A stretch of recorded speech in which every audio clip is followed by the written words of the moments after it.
Violence in my community on Springfield Avenue, 21st Street, 22nd Street, 20th Street is very, very overwhelming.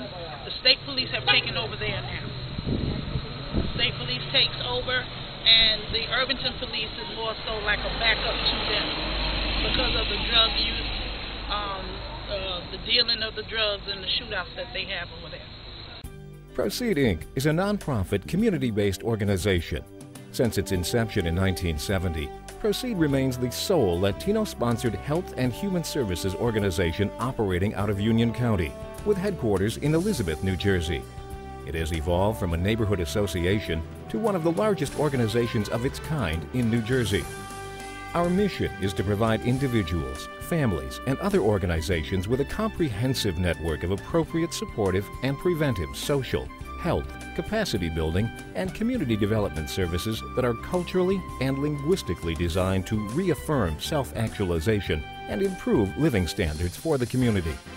UC is a program of Proceed Inc., funded through the US Department of Health and Human Services, Administration for Children and Families, Compassion Capital Fund. In June 2007, UC conducted a comprehensive community anti-gang, anti-violence, capacity building, and technical assistance needs assessment to gain an understanding of the concerns of these communities. I'm Manny Burnell, and I'm the Program Manager for the United Communities for Youth Empowerment, what we call UC. We found the assessment to be an excellent tool, and the findings were remarkable. Well, what the assessment needs has actually found is that the lack of parent involvement is a big issue.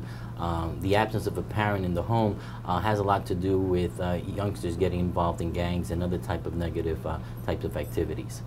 An innovative method used to empower youth to take a leading role in the community assessment process was the Community Youth Violence Impact Video. These teenagers actually went out there and filmed their peers, business owners, elected officials. And we were very much surprised by the findings of this particular video. You're killing people, robbing people, okay? What do you think we can do to stop this, all this gang violence? And have more places for them to be at. In the community, we had to move several times because, a lot of people move in, drugs, selling drugs, robbing people, like I said. The shootings, principle, we had to move from several places. We don't want to, my mom didn't want us growing up in that type of environment. They have town meetings, they discuss all the violence that's going on, but you got to do more. You got to get everybody involved. Everybody's not involved. The people in this room that are here today can contribute to the minimization of gang proliferation in this country. Whether you're a teacher, whether you're a social worker, or whether you're a member of the clergy, you too have a responsibility, and I think that collectively therein lies the answer. Some of the reasons for joining a gang may include the need for physical safety and protection, a sense of belonging and commitment, a family tradition. Well, we need more programs in the communities, after-school programs. We need more counselors in the field of preventing youngsters from getting involved in gangs and actually helping these youngsters perceive life in a positive manner. A lack of employment is one of the biggest problems in this society, and that alone does not inspire youngsters to do positive things, and not being able to get a proper employment so that they could seek a better future for themselves. Give these children some cotton-picking jobs. That's what they need to do. Stop throwing them to the street and letting the street raise them. They need to bring back all the little jobs that they had years ago when we had somewhere to send our youth. The problem is our children don't have nothing to do. They get bored. So then they start doing things that seem like they're fun, and they're not. They're dangerous. Oftentimes I like to say that either you pay now or pay later.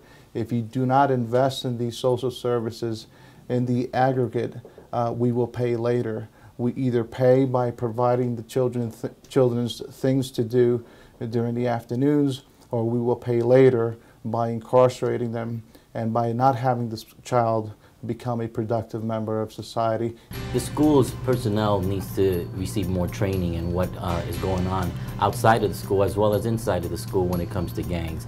The recruitment of gangs specifically goes on during school hours. Many teachers, unfortunately, are not trained to identify some of the issues that youngsters that are getting involved in gang are displaying. So more involvement with school personnel, parent involvement along with the schools, a team effort to try to prevent youngsters from continuing engaging in these types of activities. What do you think needs to be done to prevent gang activity and violence in our community? Well, I think there's a whole lot of strategies. There's no one big switch that we have to flip. There's a lot of things that we have to do. But most importantly, I think that young people in our city have to be at the core of any solution that we have. So it can't just be more police, it just can't be more action on behalf of adults. It really has to be young people helping and empowering young people and trying to take control of the destiny of their own city. Your opinion matters. What is the course of action that should be taken? Should it be primarily law enforcement based, or should it be prevention based? How can you prevent youth gangs and violence in your community? If you would like to learn more about Proceed services and programs, including our anti-gang, anti-violence capacity building efforts, contact us today or visit our website at proceedinc.com. Proceed Inc., embracing and celebrating the diversity of individuals, families, and communities.